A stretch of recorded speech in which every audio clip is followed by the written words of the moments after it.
Blog Talk Radio.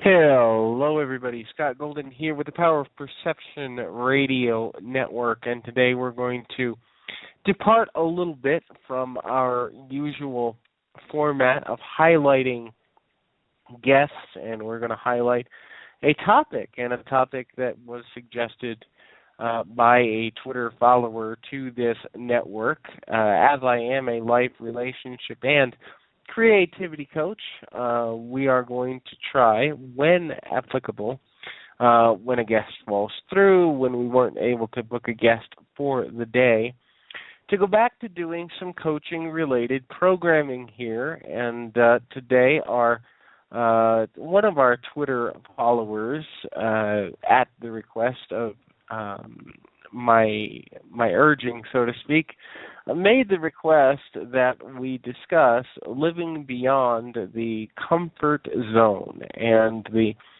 challenges with which people have to become comfortable in order to do that, no pun intended. While we are here, though, let's get some business out of the way. If you're new to the Power Perception Radio Network, just a little bit of an overview. We have over 100 shows in the archive. We are a on-demand digital broadcast network, and we are looking for show hosts. We're looking for people of interest. We're looking for guests. We're looking for sponsors. We're looking for you because you're listening, and that's all that really matters. And so any way you want to help out, whether it's following us on Twitter at PO Perception, or whether it is potentially being a guest or show sponsor, please get in touch with us either through Twitter at PO Perception and or POPerception at AOL.com to give your support, suggestions, thoughts, ideas, and all that good stuff. If you would like some free help today as part of program, and you are listening live, as I know there are people that are, because we just sent the Twitter bullet that we are live and on the air out to the 7,700 plus followers, and I'm just amazed. In less than 6 full months, we've got almost 8,000 people following from all walks of life and all around the world, and that is really, really cool, and certainly the people in the broadcast media who are checking out this program and the programming to come on this network in the weeks and months to come are very surprised, as am I, with our continued growth and support.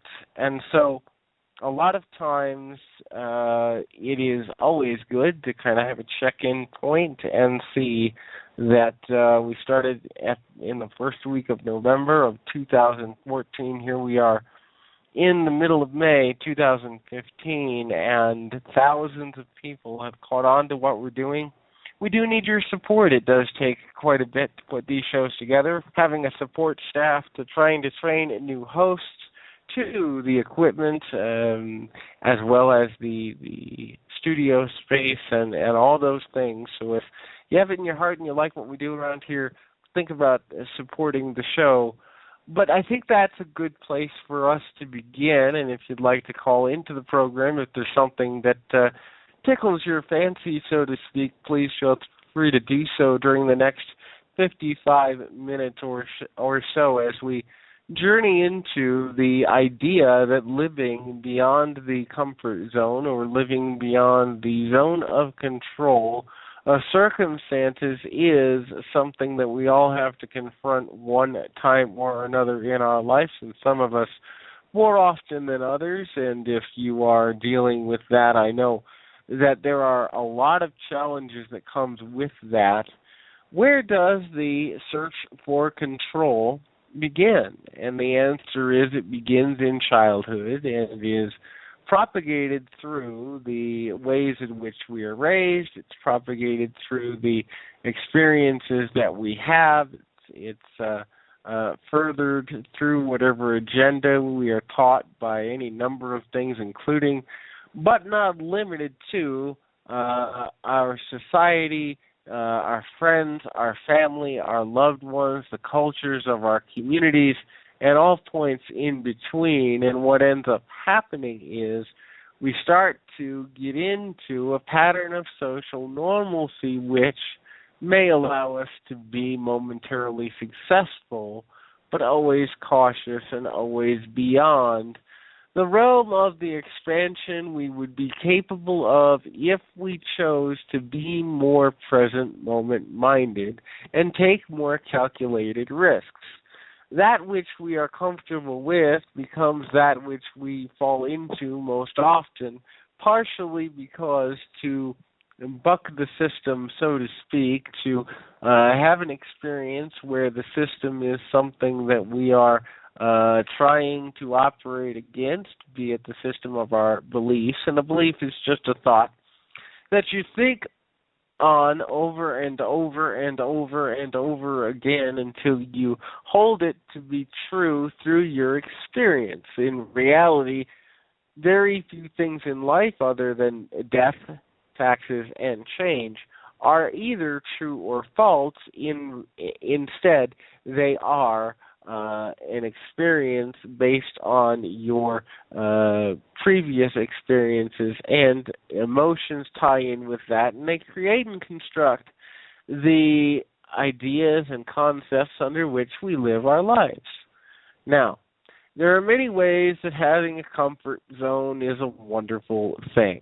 However, comfort zones do not allow the level of expansion which creates an opportunity for human beings or spiritual beings having a human existence, as it were, to fully experience the complete depth of the existence that they have, the choices they can make, and the empowerment associated with the ideas associated with thinking a little bit out the box. Now, I know you're probably out there going, what in the world is he talking about? Well, everything you believe now is as a result of either one of two things: you studying it and drawing a conclusion, or you being told it, choosing to be in agreement with the person that told you and holding it to be true.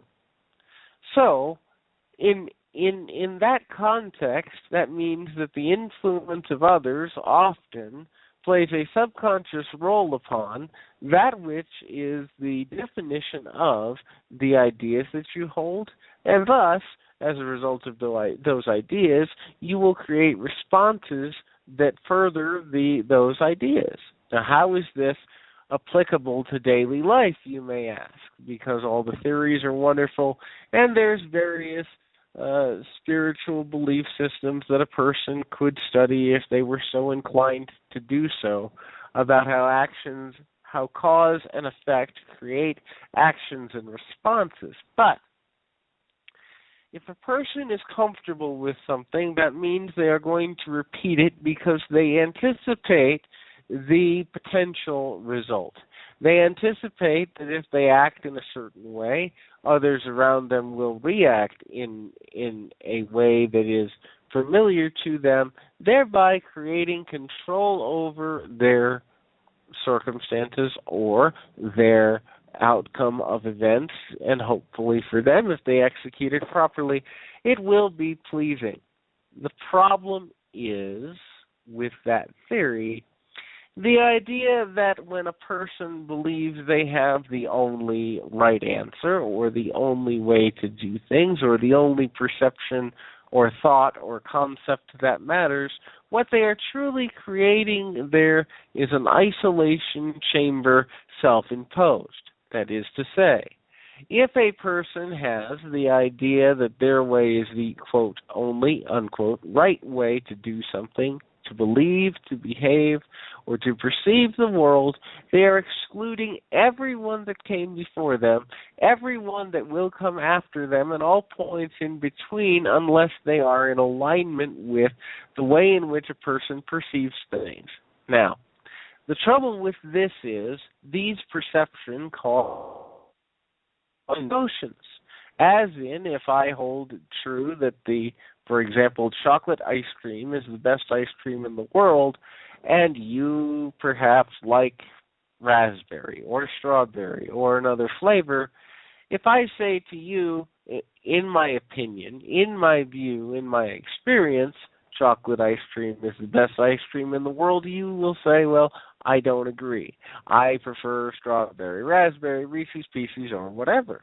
Now, if I say that chocolate ice cream is the best ice cream in the world and there's no room to talk about it, I'm right, you're wrong, what I've automatically done is I've made you feel inadequate. I've made you feel as though your opinion, your viewpoint, your view on the matter, your contribution to the conversation or the world around you is irrelevant. Now, what are you going to do as a result? You're going to do one of two things. You're either going to react and respond in a negative manner, or you're going to stop talking because you don't think I care. Either way, you're going to do something that does not further the volley of conversation, and the reason that people converse is to feel closer and connected to each other. Therefore, tolerance is essential in expanding the experiences that a person has as it relates to getting the most out of human existence. Now, tolerance does not always mean agreement, and that is where many people get tripped up. When a person takes a viewpoint that is based in something that has been taught to them, passed down through generations, or is widely accepted to be true, and they only embrace that idea, that concept, or the surrounding emotions connected to being, quote, quote, right, what they're truly doing in that moment is isolating themselves from the learning process. And human existence in and of itself is nothing more than an opportunity to learn, grow, and experience. Now, for lots of people, that's uncomfortable. They say human life is nothing more than learning and growing and experiencing. Well, what about goals? What about dreams? What about aspirations? What about success? What about marriage and love and all of these things? Well, here's the thing with that, though. All of those things that we talk about, the things that we want, the things we desire, the physical attainments of shown in wealth in a worldly sense, or the emotional attainments shown in support in an emotional relationship context, come through learning, expansion, and experience. They come through the desire to expand from what we know. And for many people, this may be a foreign concept because they say, well, I want people who agree with me. And the answer that comes back from wisdom is to say, so does everybody else. And therein lies the main challenge. When we hold a narrow view, we maintain a narrow circle of social influence. When we hold a wider view, we hold a wider view of social influence, thereby having the ability to create a world that is more inclusive. Now, what does that give us? Perceptually, that gives us more choices. Perceptually, that gives us more opportunities. Perceptually, that gives us more chances to experience life from a new perspective constantly. The one thing in life that is constantly evolving is our response to the changes that are happening, whether we like them or not, whether we're comfortable with them or not. Every day that you interact with a person in your life whom you love, you and that person are on the same journey. And that journey is to older age and eventually transition that we know as death. Now, I know some people are going to say that's very morbid, but death is one of the things in this world that are guaranteed for all of us, and therefore, we're all on the same.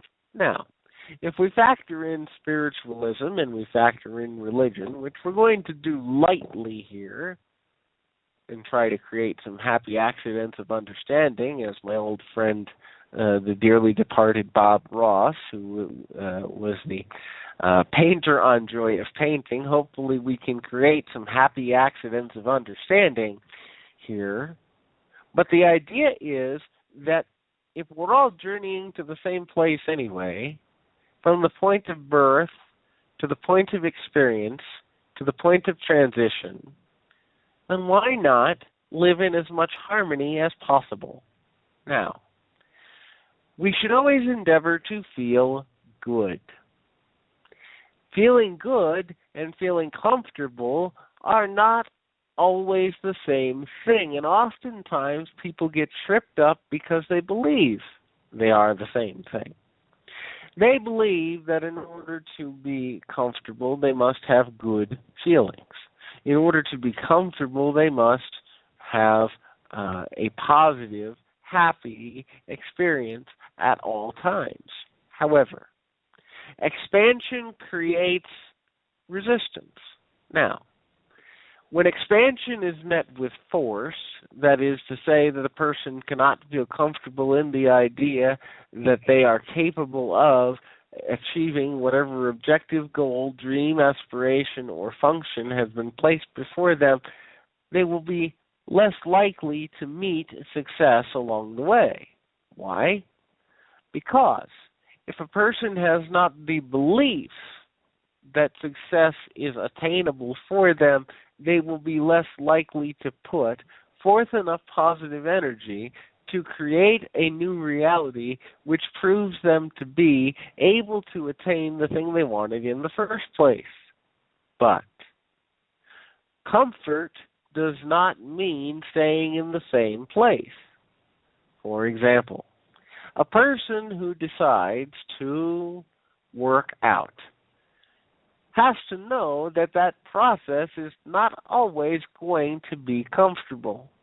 We've seen fitness gurus over the years. We've seen individuals of great knowledge in the medical profession. We've seen motivators and speech tellers and lecturers tell us that no pain, no gain. Well,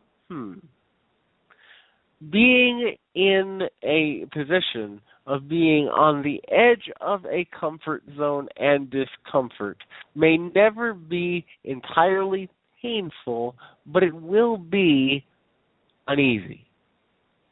But when something is uneasy, we can meet the challenge of it, and with the choice to meet the challenge, things will become easier. Because when we choose to meet the challenge of whatever is in front of us, whatever mountain we have chosen to climb for the day, week, month, or year, what we've really done is we've made an agreement with ourselves. And the agreement we've made with ourselves is, I am willing to expand beyond what I know to be true, what I believe to be true, and what I want to experience.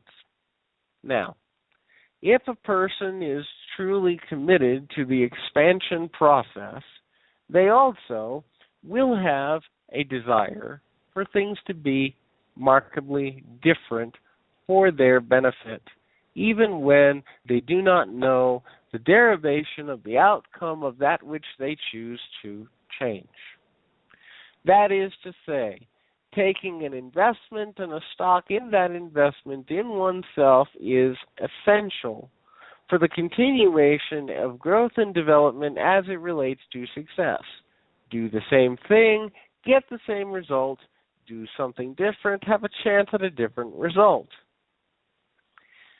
So often with coaching clients, I have encountered people who say, what if I fail? But when you refuse to grow, you have already failed in the purest sense of the word. You have fallen short of the opportunity to expand your horizons, to expand your experience, and to learn by doing and experiencing.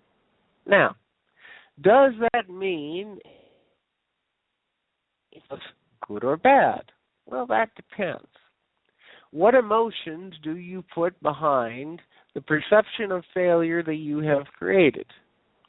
Do you see failure as an opportunity to refine your strategy and try again? Put effort towards the desires of your heart, mind, and spirit?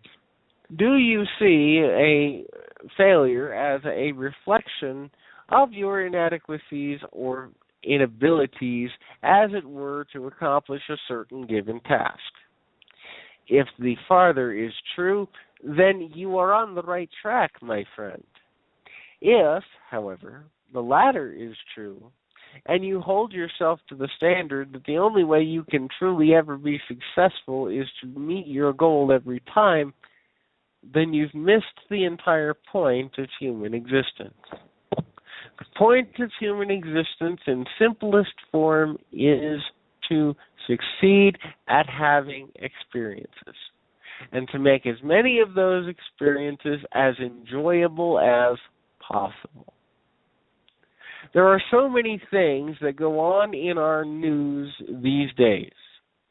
We hear about riots in the United States, the Baltimore area, over race relations and police brutality. We hear about political wars and changing in economy. We hear about wars over religion and wars over beliefs. Beliefs about sexuality, beliefs about individuality, beliefs about any number of things. And the common thread in all of this is that the willingness to change perception, then reality, must exist within the hearts of any person who's going to make a hill of beans of difference today. Now, I'm not encouraging you to abandon every belief that you have. Far from it. What I am encouraging you to do, all of us, listening to this live on the Power of Perception Radio Network and in archives in the months, weeks, and years to come, is to question every belief that you have. Would it be yours if you sat with it for a moment? Would it be yours if you sat with it for a day? Would it be yours if no one else wanted you to believe it? Or would it change? If it would change, how? If it did change, what would your response to that change be? If it changed and you didn't like how you felt as a result of the change, what would you do? If it changed, that is your belief, and others didn't like you because your beliefs had changed, again, how would you feel and what would you do? These are the core questions of life. These are the core questions that take people from being disempowered to empowered, struggling to successful, happy to elated, confused to conquering. Coaching is more than a person telling you their opinion on something. Instead, it is the responsibility of a coach to ask you the right questions that help you learn what your true belief is, help you learn what you have believed that has been helpful to you, what you have believed that has been hurtful to you, what you have believed that has been irrelevant to you, and what you have believed that has been passed down to you. Once you sift through all these things in any way, then you can choose to live an empowered life. Once you know that your beliefs, most of them anyway, are not necessarily fully yours, you will learn that life is an opportunity to redefine what you believe, how you perceive the world, every day. For those that have been listening to this network for any length of time, you will know that I've spoken before of the 86,400. What is that? No, it's not some mystical number of individuals who will be saved at the end of the soon, by the way. And no, it's not a division of numbers that have anything to do with tribes of the past generations. UFOs, aliens, belief systems, religion, politics, or anything else. Much to the contrary. It's much more powerful than that. It's the number of opportunities every day that you are given in the form of seconds, or what we know as seconds, to change the world, to make history or excuses. What are you doing with yours? And if it didn't matter what anyone else thought, what would you do with yours? And if it didn't matter what anyone else thought or the judgments that would be passed, how much anger, hostility, rage, negative emotion are you holding on to that holds you back from living those seconds as though they are the beginning and ending all at once, the beginning of the future and the present moment and the end of the past? Are you robbing yourself of opportunities, connections, love, power, belief, peace, understanding, joy, clarity, wisdom? Or are you on the track to realizing that this is all we have?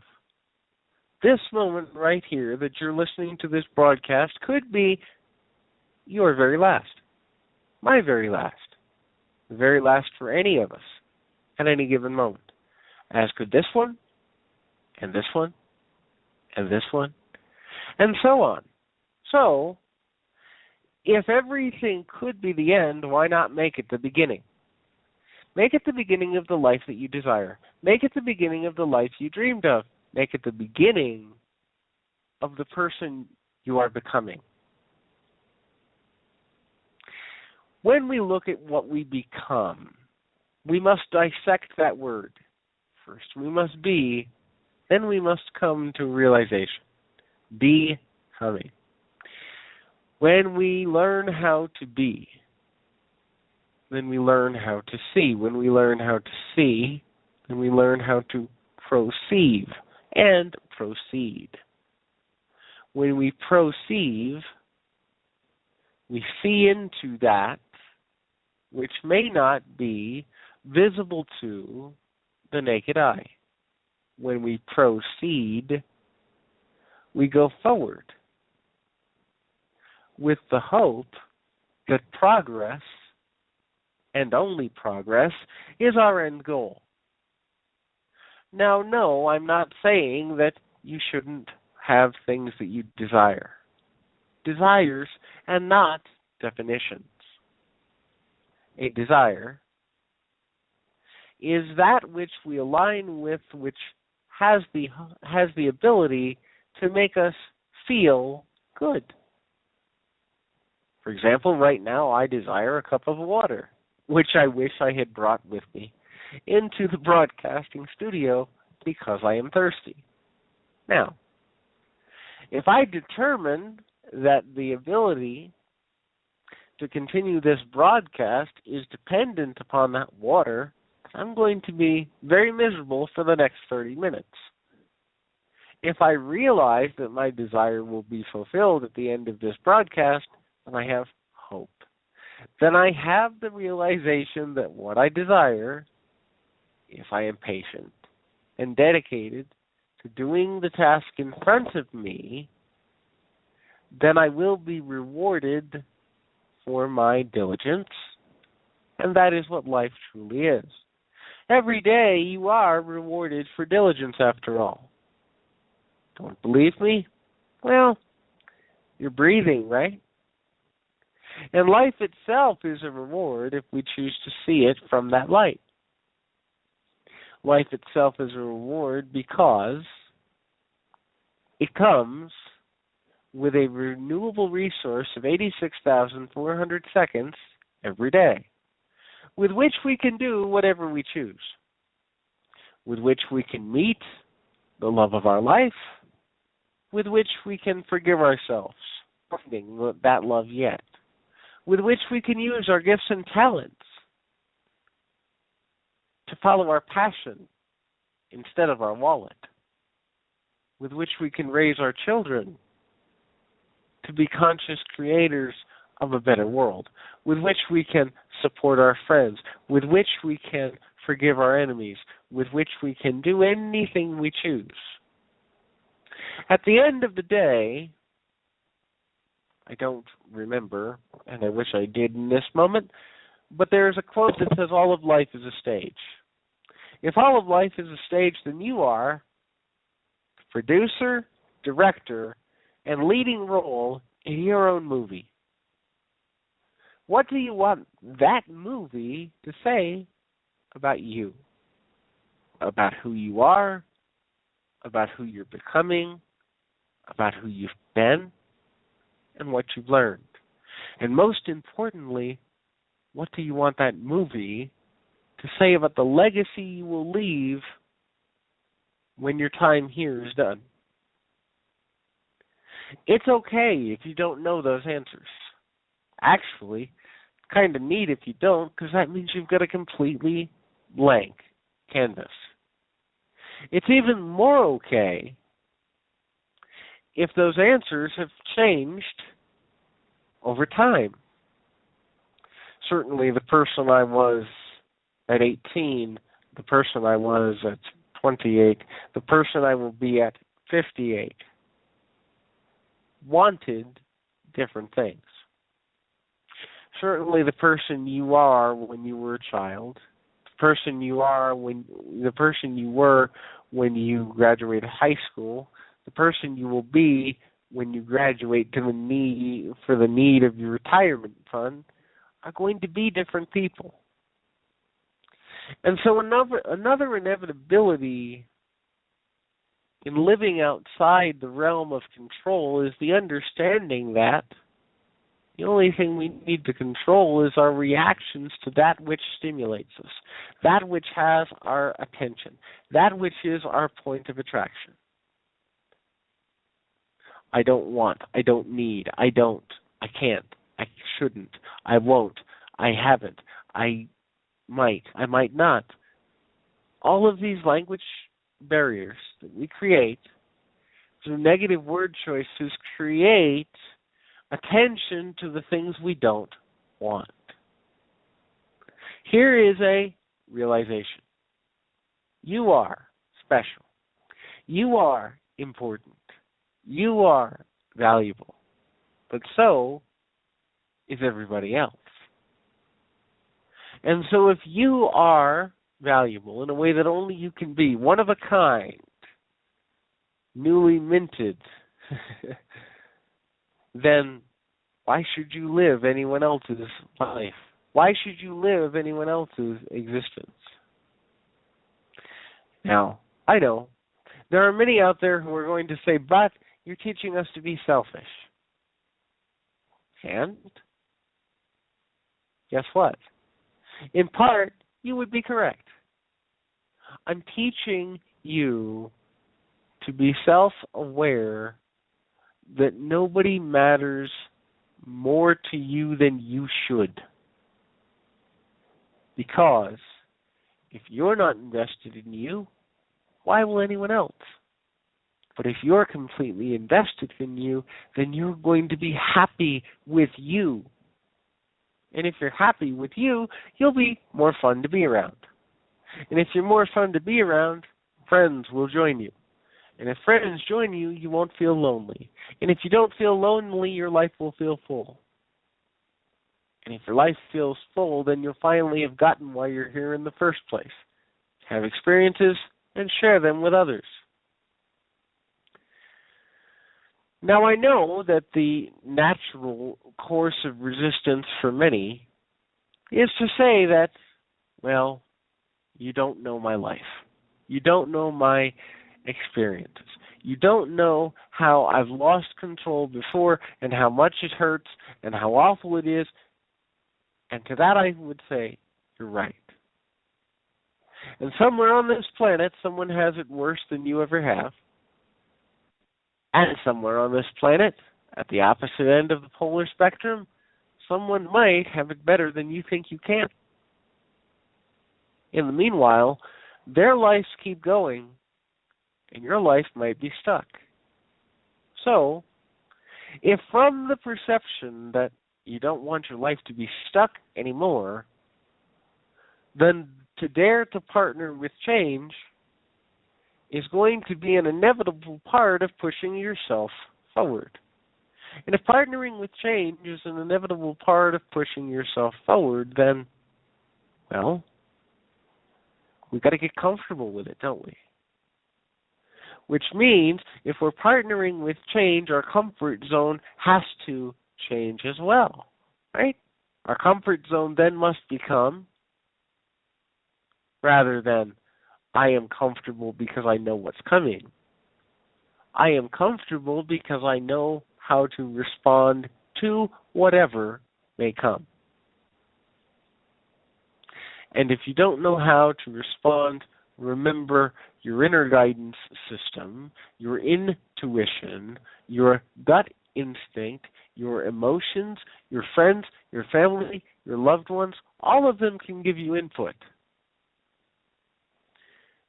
Now, one problem that people have is they do the compare and contrast thing. Well, he has a bigger house than me, so do you know that he can pay for it? Well, she's got a husband. Do you know that she's happy with that choice? Well, I'd be happy if I just had children.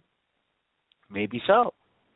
Well, what if that child ends up to be not like you at all, and you have to relearn how to communicate with that being? Emotions are choices, folks. Now, how we feel is co-created by two things: how we choose to respond to the circumstances in front of us and our associations with those circumstances. There is a preconception that says wealth creates happiness. And for some it does. For many it does, actually. Take 10 people, put them all in a room, and say, what is wealth? And they may say money. And another may say family. And another may say career success. And another may say a smoking hot partner. And another may say freedom. See? There we are again. None of them is 100% right, but all of them are right for their own perception of the world. All of them are right for what serves them. Yes, we must consider the needs of others. Because, after all, and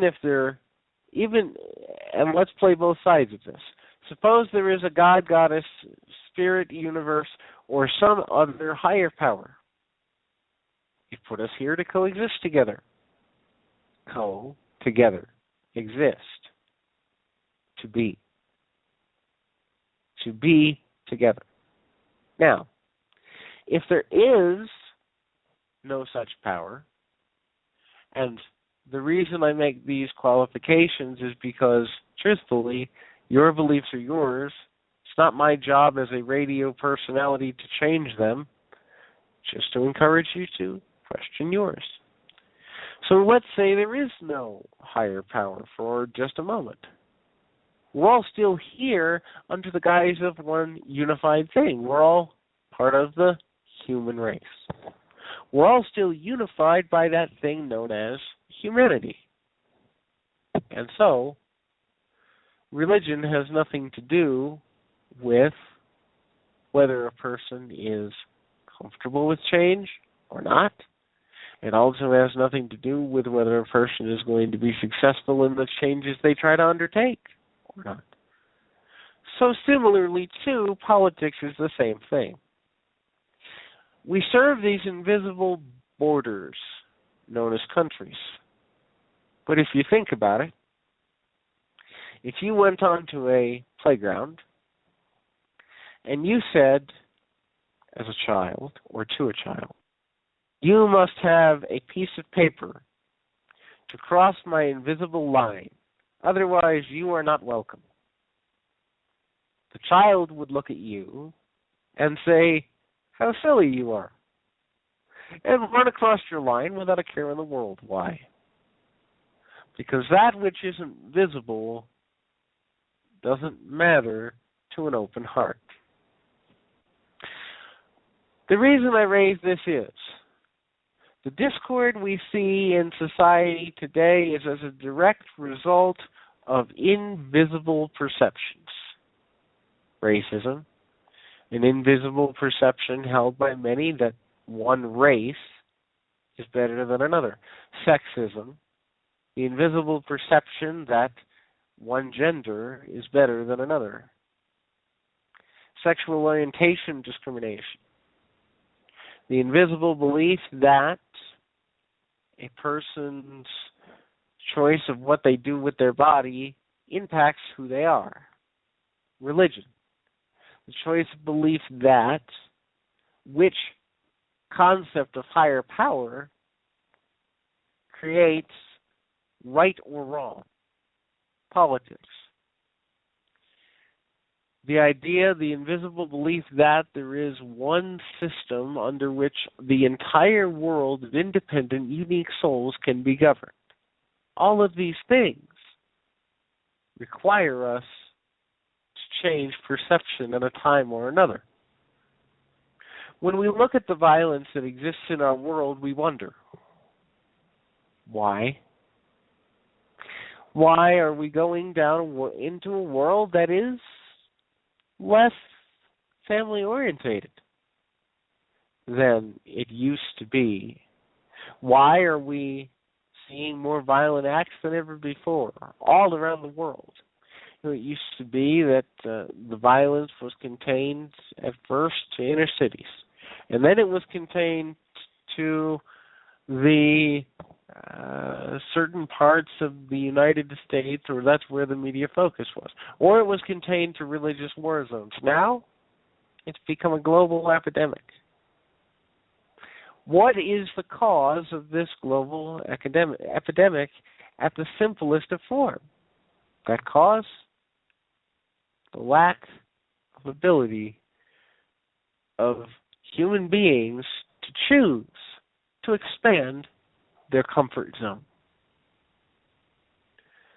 And so, to stay within one's comfort zone and never expand will force the hand of intolerance to rear its ugly head. The hand of intolerance will create anger. The anger will create rage. The rage will create an outburst. The outburst will create violence. Now, there are those out there who will say this is too simple, that it can't be as simple as being passionate about changing our comfort zone to change the world. Why not? Who taught you that it can't be? Who taught you that it shouldn't be? And how successful are they? Are they as happy as they appear? Are they as fulfilled as they desire to be? Are they living an experience-rich life? If so, consider learning from them. If not, disregard the pieces of those that don't make you feel good. And as long as no harm comes to those whose beliefs you disregard because they don't make you feel good, then so be it. Now, we cannot control the ability we have or don't have to react to or prevent all negative emotion, all negative feeling from happening. However, we can choose to be kind and considerate to those who believe differently than us, hence tolerance. I don't have to agree with you to see value in you. I have to be on the same page with you to see you as intelligent or worthy of respect, love, dignity. Instead, I must see you as you are, a being on a journey, and we're all going the same way. We're all going forward. Every day we go forward. Time doesn't stop because someone believes differently from you. Time doesn't stop because political parties can't coexist. Time doesn't stop because religious iconography gets in the way of people being kind to each other. Time doesn't stop because you got divorced. Time doesn't stop because somebody died. Time doesn't stop because somebody is born. Time doesn't stop because you're rich. Time doesn't stop because you're poor. Time doesn't stop because the elapsing of time, the expansion of history, is another constant. And so if it is constant, that the world is changing because it's getting older, and we are part of the world, aren't we changing too? And if we're changing, then we can't get very comfortable exactly with right where we are, can we? Because where we are is going to be gone in a split second. Where we're going is what we determine by what we do now. Where we end up, well, that's impacted by the choices we make, by the people that we invest in, by the love that we show, by the tolerance that we show, and by the hatred that we dispel. I have spent more than 10 years of my life coaching people from all around the world. One thing that they all have in common, when they are ready to make an investment in themselves, is the willingness to expand their ability to embrace the positive power of change. If you're there, journey with me. Here's the even better news. If you like the programming we're doing here, guess what? You can invest in you and help to keep this programming on the air and give a platform to other hosts in the future. It is amazing to some that in 6 months we have nearly 8,000 Twitter followers. We've done over 100 programs, been heard in over 100 countries, and it just keeps going. The reason it's amazing to some is because they say, you have virtually unknown people on your show. Why? Because inspiration is born when someone can see themselves in someone else. Inspiration isn't always born from the famous. Inspiration is born from the power of the non-famous to create change and become famous. Inspiration is born when someone decides to have a torrid, hot, invested love affair with positive change. What if you had a love affair with change? Instead of a love affair with a person or an idea or a beach house or that piece of chocolate cake over in the fridge? What if you had a love affair with positive change? What if you had a love affair with the idea that, well, I could help somebody else to change. I could invest in somebody else and they could change the world. They could find a cure for cancer. They could help poor people find food or shelter. They could make sure that abused kids have a place to feel love. They could make sure that music gets produced. They could make sure the next great movie has a good actor or actress in it. They could make sure that the next thought leader has a platform to speak. They could make sure. What if they was you? What if you were they? What if you were the change leader? What if you were the front runner? Because you are. You were not born without reason. Just because you may not have found it yet, or it's changed 17 times in the last 18 days, or 170 times in the last 17 years, doesn't mean that you have no purpose. Your purpose is to flow with the current of positive change, embrace the possibility of all that is, and become something. Not successful, not rich, but wealthy. Wealthy in whatever way wealth means to you. If it's with friends, great. If it's with relationships, great. If it's with money, great. If it's with all three, super. Whatever it is, be that. Hold that. Embrace. As we close today's program, I can't believe that 52 minutes in a 60-minute broadcast has already gone by.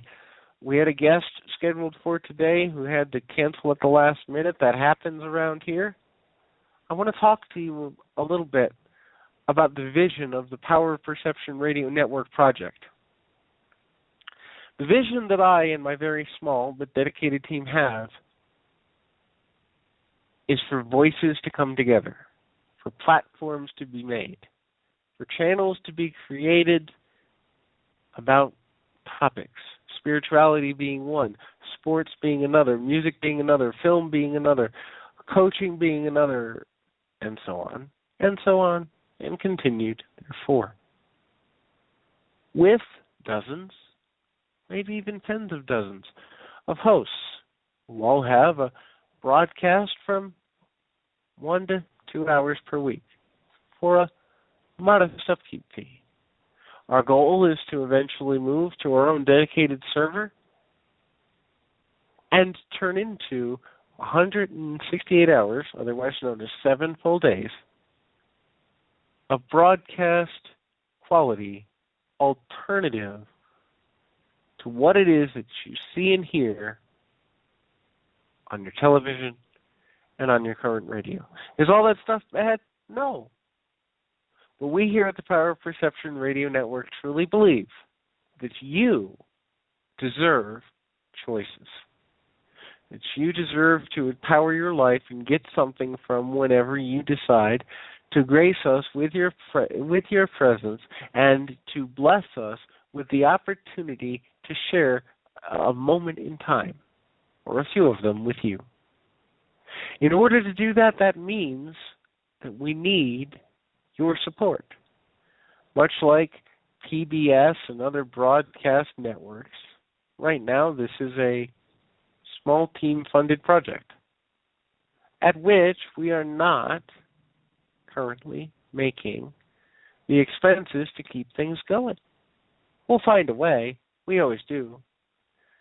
But if you want to help with that, or if you have guests or people who would, or if you have a show host in mind, someone's voice that you believe in, that you'd like to hear right here on the Power of Perception Radio Network, get in touch. Also, if you're trying to empower your life, if you're in film or some sort of creative endeavor, if you're trying to empower your relationships or get your life back on track, having a coaching session with myself serves 3 purposes. Firstly, it helps you. Secondly, it helps me to remain here. Thirdly, it helps the thousands upon thousands of people that listen to this programming on a regular basis to continue to hear this programming. We also will have the ability to offer voiceover work and other services such as guided meditations, specific motivational talks such as this one, only personalized, and anything else that you, the listening audience, demand. This isn't my programming. This isn't just my project. It's all of ours. So let's co-create it to be something cool.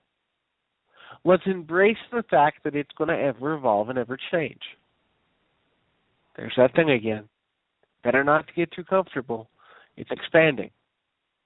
But expansion means new horizons, means growth, and some growing pains, means opportunity, and some missed ones, means balance, and some chaos amid the order. But more than anything, it means an experience. It means a journey that you can choose to ride on the edge of a lightning bolt.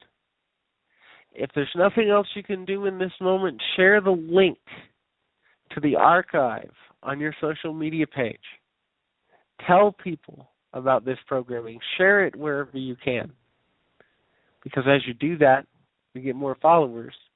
I know that there are some network executives in television that are looking to turn this into a reality series. I know that there are some broadcast affiliates that are looking to, when the library becomes big enough and our I guess presence becomes large enough, expand us onto multiple networks. But all that begins and ends with you, the listener. The reason this is all done, to give you the opportunity at something cool to experience. And experience changes every day. Tomorrow we've got the continuation of our author series. The next day we start what could be a longer-term partnership with a few musical companies. Then we've got coaches. Then we've got Brooke Lewis, her acting coach, is going to be with us this weekend. We've got leaders and life coaches and actors and actresses and musicians and all these things.